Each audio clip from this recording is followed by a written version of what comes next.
explicar, eu sou de Recife, eu nasci num dos bairros com menor IDH aqui do município, o bairro dos Unidos, e minha mãe ela era cobradora de ônibus. Então, eu sempre tive a pauta de mobilidade presente dentro da minha casa, mas sempre nessa perspectiva de trabalhador. Então, minha mãe era cobradora, o meu avô, o pai da minha mãe também era, um tio era cobrador de ônibus, outra tia era maquinista da CBTU, um tio é chefe de plataforma do metrô.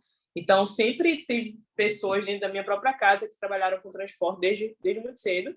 E a violência, principalmente contra as mulheres que trabalham nesse meio, sempre foi assustadora para mim, porque meu vizinho, na época, também era cobrador de ônibus, e no assalto ele entregou a renda e foi baleado. Então, eu sabia que o trabalho da minha mãe envolvia esse tipo de perigo, mas eu era uma criança. Então, a sensação realmente que eu tinha hoje, eu sei traduzir, mas na época não, era de me preparar para ver minha mãe pela última vez, quando ela ia trabalhar. Então, eu cresci realmente com esse medo.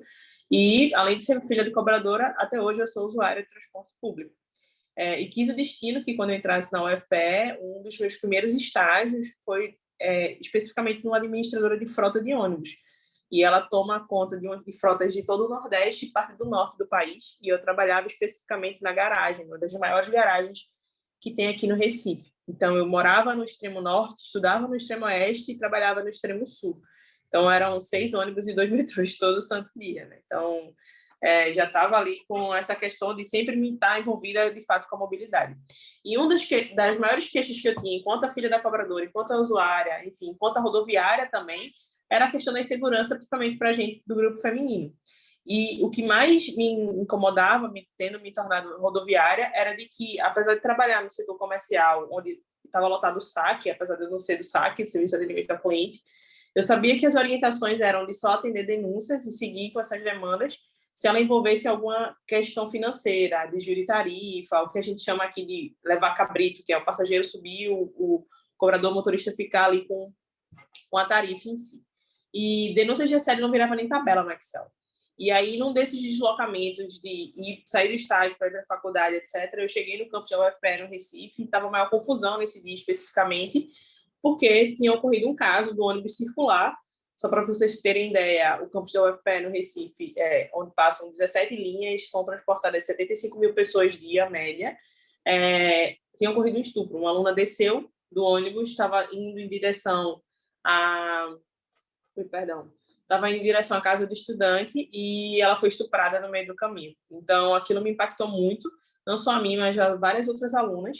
E aí eu percebi que houve uma desistência de cursar menos disciplinas naquele semestre, etc. E aí foi quando eu vi realmente assim a questão da violência de gênero na mobilidade, o quanto ela impactou várias fases da minha vida e estava impactando agora até a minha permanência dentro do campus em si. E aí eu comecei a investigar de forma autônoma, comecei uma pesquisa, assim, não tinha orientação, meu departamento era de comunicação, então não tinha correlação direta com o transporte ou tecnologia em si, mas eu queria entender como é que esse fenômeno da mobilidade, da violência de gênero na mobilidade, meu recorte inicial da pesquisa era como a violência de gênero na mobilidade urbana é um fator impeditivo para o acesso e manutenção de mulheres no ensino superior.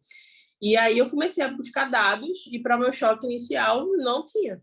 O que eu conseguia achar eram sempre estimativas de instituições independentes, mas oficialmente dados do governo não existia. E aí foi quando eu constatei que a importunação sexual, que hoje é uma lei, o assédio em si, até lá setembro de 2018, ele não era considerado crime. Ele era uma contravenção penal menor e ele era atendido, né, os poucos casos que chegavam ao conhecimento da polícia, eles eram atendidos como um atentado violento ao pudor. Então, não tinha ali dentro desse enquadramento uma subdivisão de esses casos foram assédio, realmente, não existia. Então, em dados oficiais do governo, nas 3 esferas, era como se o problema não existisse. Então, o que eu tinha para me nortear ali com relação à pesquisa eram as estimativas.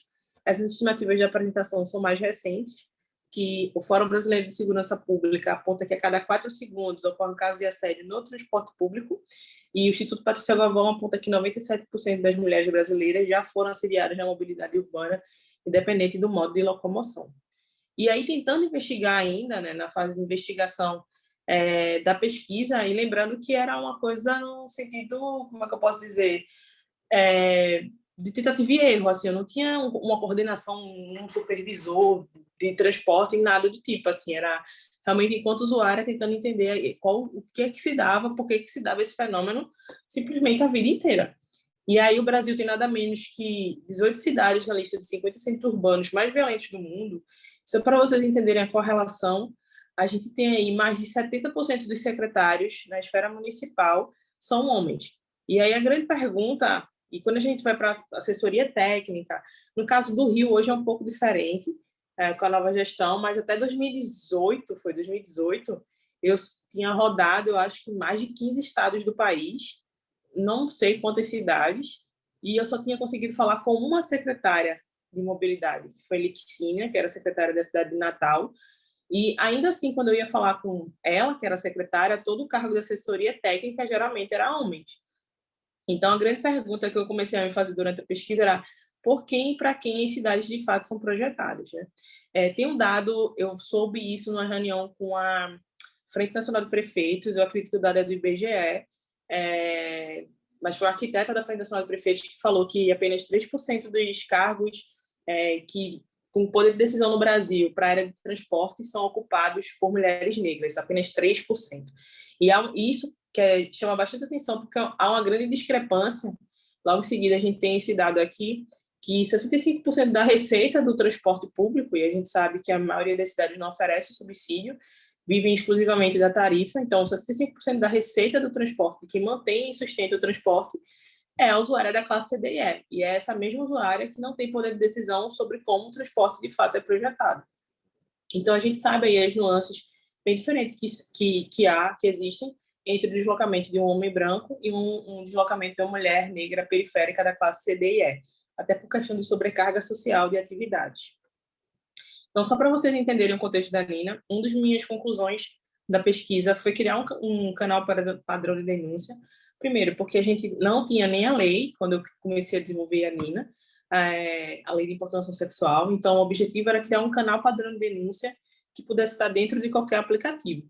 Então, a Nina não é um aplicativo, é uma tecnologia que pode ser integrada a qualquer aplicativo de transporte ou pode ser de outro setor, mas focando no caso da mobilidade urbana, dos aplicativos de transporte, para que a gente consiga centralizar e padronizar esse dado, porque os aplicativos de transporte que tem algum chat para você reportar casos de assédio hoje, por exemplo, Uber da vida, os casos eles são tratados na esfera Uber e não tem nenhum conhecimento do Estado. Então, por exemplo, a gente não sabe dizer qual o índice de insegurança para o transporte de mulheres nessas plataformas ponta a ponta, justamente porque esses dados não são abertos, são sempre tratados, enfim, entre aspas, né, esse tratamento dentro da esfera deles, assim, da instância deles.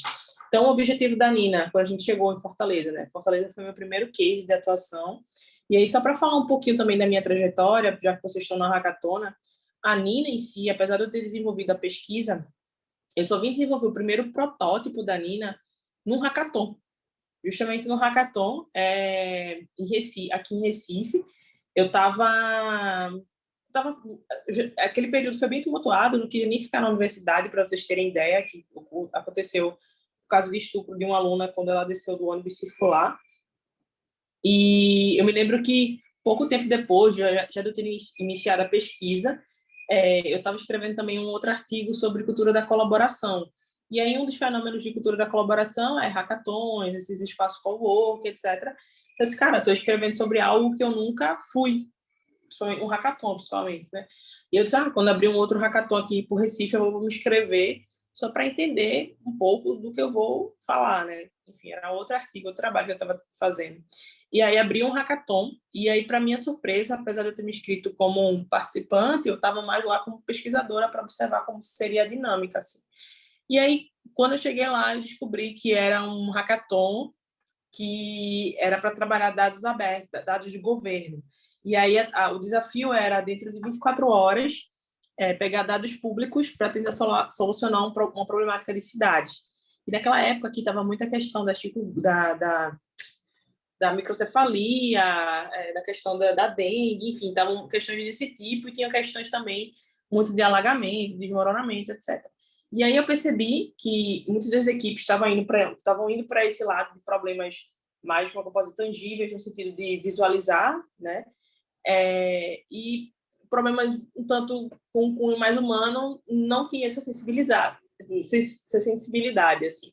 E aí foi quando eu já estava já tinha trabalhado, enfim, já tinha feito o artigo, mas eu não fui com essa intenção de criar nada, sabe? Assim, quando eu fui fazer, criar nada que eu digo para a Nina em si.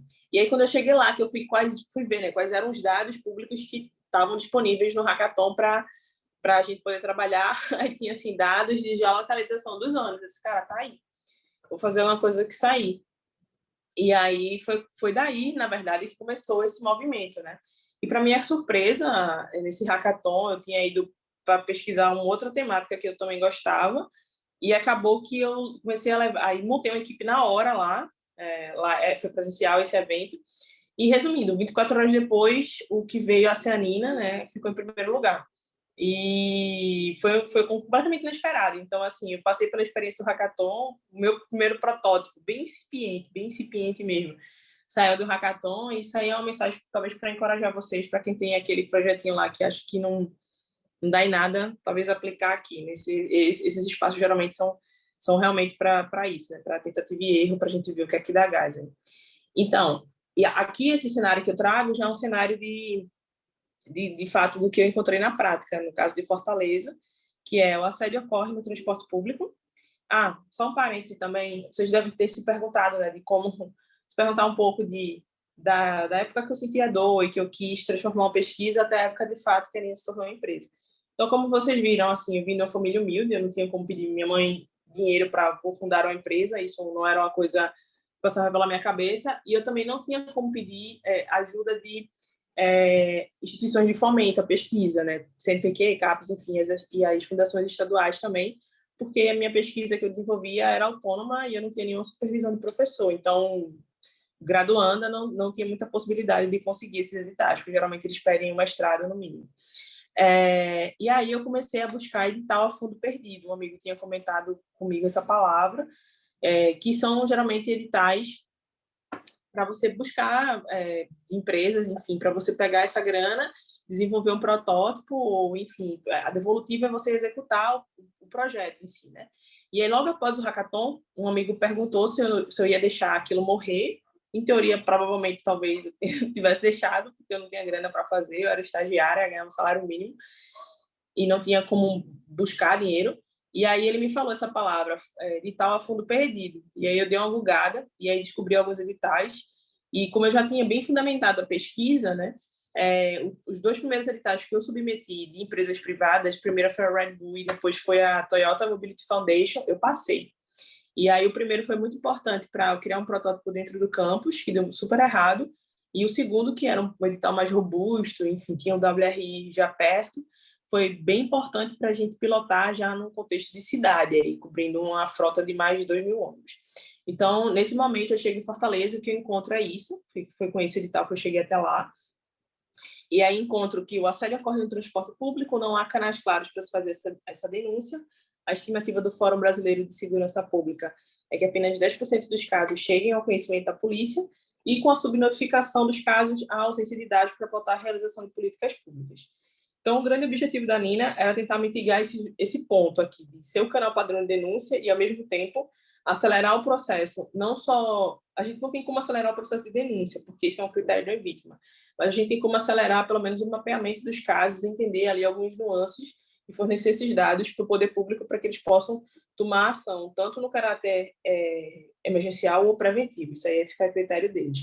Então, uma vez que o assédio ocorra no transporte público, a Nina passa a ser o canal padrão de denúncia, a gente consegue fazer integrações para haver uma comunicação entre as câmeras dos ônibus e plataformas e terminais, uma vez que a vítima compartilhe conosco a sua localização ou o número do ônibus.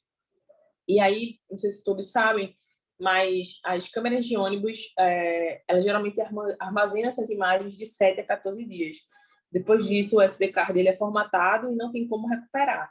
Então, uma vez que a Nina identifique que ônibus a vítima está e já notifique a empresa de ônibus, elas têm que, no caso de Fortaleza, por protocolo estabelecido na criação do programa de combate ao assédio sexual, salvar essas imagens por tempo indeterminado, para que, se a vítima decida ir até a delegacia, prestar queixa, a delegada abre o inquérito, notifique a empresa, essas imagens estejam preservadas.